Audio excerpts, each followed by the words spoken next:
Hello guys, मैं tour Sunil video number 350 लेकर आपके सामने आ गया हूँ। आज बात करते हैं स्टिमिंग के बारे में। स्टिमिंग एक एबनॉर्मल बिहेवियर होता है जिसमें सेल्फ स्टिमुलेटरी बिहेवियर्स आते हैं और रिपीटेटिव मूवमेंट्स होते हैं और उससे आप बहुत ज्यादा परेशान रहते हैं। इसके बारे में बहुत सारे लोग क्वेश्चन करते हैं। हालांकि स्टिमिंग और सेल्फ स्टिमुलेटरी बिहेवियर्स की प्रॉब्लम जो है वो सभी के साथ होती है, आपके साथ भी है, मेरे साथ भी है। ये एक तरह का ऑब्सेसिव कंपल्सिव डिसऑर्डर भी होता है, क्योंकि इसमें क्या होता है कि कई सारी ऐसी मूवमेंट आप करने की कोशिश करते हैं जो सोशली एक्सेप्टेबल नहीं है, बट फिर भी आपका कंट्रोल नहीं होता। लेकिन कई बार क्या होता है कि सोसाइटी उससे डिस्टर्ब नहीं होती, इसलिए उसे एबनॉर्मल बिहेवियर आप कंसीडर नहीं करते। फॉर एग्जाम्पल, आप क्या करते हैं, कई बार अपनी नेल बाइटिंग करते हैं, आप चेयर में बैठे कई बार ऐसे ऐसे जंप करते हैं, ये भी एक सेल्फ स्टिमुलेटरी बिहेवियर है।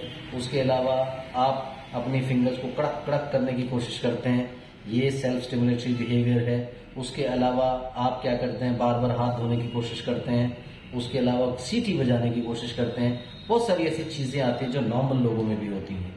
तो ये सारी की सारी चीजें सेल्फ स्टिमुलेटरी बिहेवियर्स में होती हैं। लेकिन हम बात करेंगे ऑटिज्म एडीएचडी के पर्सपेक्टिव से। चैनल को सब्सक्राइब कीजिए, लाइक कीजिए, शेयर कीजिए, पूरी दुनिया में फैला दीजिए। मुझसे बात करने के लिए 8168790299 मेरा मोबाइल नंबर है। +91 इंडिया का एसडी कोड जरूर लगा लेगा। इंडिया के बाहर से कॉल कर रहे हैं, इंडियन कंसल्टेशन 1000, इंडिया के बाहर से कॉल कर रहे हैं 3000 रुपीज अकाउंट ट्रांसफर देकर आपको मेरा अपॉइंटमेंट मिल जाता है।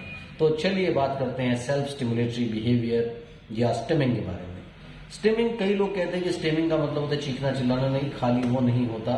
स्टिमिंग में काफी सारे ऐसे बिहेवियर्स आते हैं जो रिपीटेटिव बिहेवियर्स होते हैं। फॉर एग्जाम्पल, आप हैंड फ्लैपिंग करता है आपका बच्चा, टो वॉकिंग करता है आपका बच्चा, उसके अलावा आपका बच्चा नेल बाइटिंग करने की कोशिश करता है और बार बार अपने थंब को मुंह में डाल लेता है, चिल्लाता है, चीखता है, कोई पर्टिकुलर साउंड निकालता है, वर्ड निकालता है, फ्रेज निकालता है, सेंटेंस निकालता है और उसी को रिपीट करता चला जाता है। ये सारा कुछ स्टिमिंग में आता है। नेल बाइटिंग स्टिमिंग में आती है। तो कई सारी ऐसी चीजें हैं जो स्टिमिंग में आती हैं।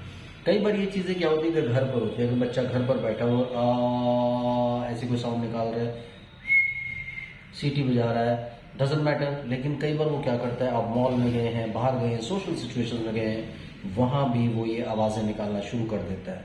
वहां आपके लिए कंट्रोल करना मुश्किल हो जाता है। मैंने बार बार आपको कहा है आप सोशल प्रेशर मत लिया करो।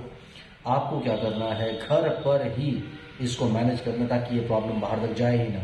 जब घर पर बच्चा ऐसा करता है, आप उसे कभी भी फीडबैक मत दीजिए, आप उसे कभी भी रिस्पॉन्स मत दीजिए। हम लोग क्या करते हैं कि बच्चे को no don't do this, don't do this, ऐसा कुछ करके उसे रोकने की कोशिश करते हैं।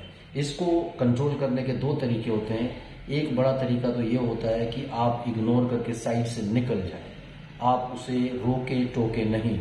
दूसरा तरीका होता है उसको डिस्ट्रैक्ट करें स्मार्टली, यानी उसे एहसास भी नहीं हो कि हम उसके बिहेवियर की तरफ ध्यान दे रहे हैं और वो कंट्रोल में भी आ जाए। यानी उसे डिस्ट्रैक्ट करने की कोशिश करिए, उसे एक डिफरेंट सिचुएशन में लाने की कोशिश कीजिए। और जब ये बिहेवियर प्री मेच्योर स्टेज पे होते हैं, यानी स्टार्ट होते हैं थोड़े थोड़े, उस वक्त आप पनिशमेंट रीइंफोर्समेंट की स्ट्रैटेजी को भी इसमें इस्तेमाल कर सकते हैं। पनिशमेंट का मतलब ये नहीं कि थप्पड़ लगाना उसको, no don't do this, no, बड़ा सीरियसली आपने फिंगर दिखाकर आंखें निकालकर बोलना है नो डोंट डू दिस। और दूसरा तरीका होता है कि आप साइड से निकल जाइए। सो इसमें पनिशमेंट का मतलब ये हो गया नो डोंट डू दिस, और रीइंफोर्समेंट का मतलब हुआ कि जब वो अच्छा बिहेवियर कोई कर रहा है उसको वेरी गुड बोलने की कोशिश कीजिए, शाबाशी दीजिए, ताकि उसके पॉजिटिव बिहेवियर्स हमेशा रीइंफोर्स हो, नेगेटिव बिहेवियर्स रीइंफोर्स नहीं हो। तो अगर आप स्टार्टिंग से ये स्ट्रैटेजी रखेंगे तो उसको पता चल जाएगा कि माँ को या पापा को इस पर्टिकुलर बिहेवियर से प्रॉब्लम है, तो वो उसको अवॉइड करने की कोशिश करेगा। लेकिन अगर ये बिहेवियर आपके नोटिस में तब आते हैं जब ये सीवियर स्टेज में होते हैं, तो बेस्ट तरीका होता है इग्नोरेंस, आप इग्नोर कर दीजिए और साइड से निकलिए। दूसरा तरीका होता है डिस्ट्रैक्शन, यानी आप अपने बच्चे को उस बिहेवियर से डिस्ट्रैक्ट करके स्मार्टली दूसरे बिहेवियर पर लेकर के जाएं, ताकि आप इसे इजीली कंट्रोल कर पाएं। अगर आप ऐसी स्ट्रैटेजीज को फॉलो करेंगे तो आप देखेंगे कुछ ही दिन में ये बिहेवियर्स चले जाएंगे। बाहर जाकर के भी बच्चा अगर अनकंट्रोल ये सब चीज मूवमेंट करता है तो आप उसे वहां पर आप इग्नोर नहीं कर सकते।